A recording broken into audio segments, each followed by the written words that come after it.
All right, here now is Harry Kazianis. He is Director of Defense Studies at the Center for National Interest. Thank you so much for joining us. Hi. So what do you read into the release of the hostages right now? And is there a danger to us getting too relaxed at this point? Well, I think history cries out for us to be skeptical. I think it's good for us to be, be overjoyed, to be happy that these three tortured Americans are coming home. I think that's a great thing.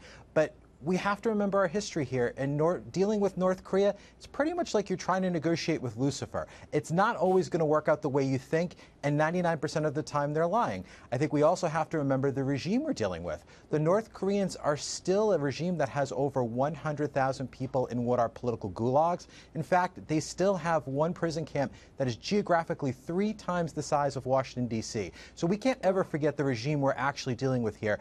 I'm optimistic, but I'm still very skeptical. Yeah, it's also surprising me. A lot of us had thought that they would have that summit at the DMZ.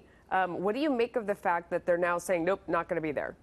I think it would have to be Singapore, to be honest with you. Where I would get a little worried is if we were going to have this in China, because it would literally be an intelligence coup for the Chinese. What I would be worried about is if, President Trump and Kim Jung Un were going to have sort of private talks, sort of like President Moon and Kim sort of went off to the side and did a little sidebar, that the Chinese could be listening in. So I would urge the administration to forget about China. I know there's a temptation to do that, but the Chinese would have a seat at the table, whether we like it or not. So I think Singapore would be a better location if we're not going to do it at the DMZ. Why do you think they decided against the DMZ?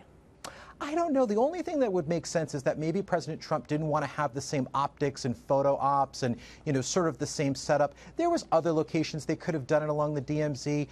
Maybe Kim Jung Un didn't want that either. Maybe he wants his own fresh set of photo ops. So it could be the optics, to be honest with you. We're going to know in the next 3 days exactly where it's going to be. They said it's a one-day summit that could be stretched into 2.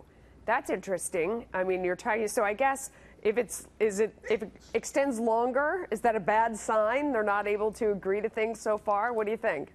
I think if it extends longer, we could be looking at history, to be honest with you. I think what the Trump administration is looking for from Kim Jung Un is some sort of declaration that they will get rid of their nuclear weapons, a timetable, but most important, that North Korea will allow international inspectors to go all over the country and document and get rid of Kim's nuclear weapons. And that means that they'd be able to go anywhere, any place, anytime. Right. If they want to check out Kim Jong Un's bathroom, they have to be able to do it, go anywhere. That's the key. And President Obama said anywhere, anytime inspections on Iran at the time, and that was not true. So, I mean, we got to be really careful when we hear those words. Absolutely. Harry Kazianis, thank you so much.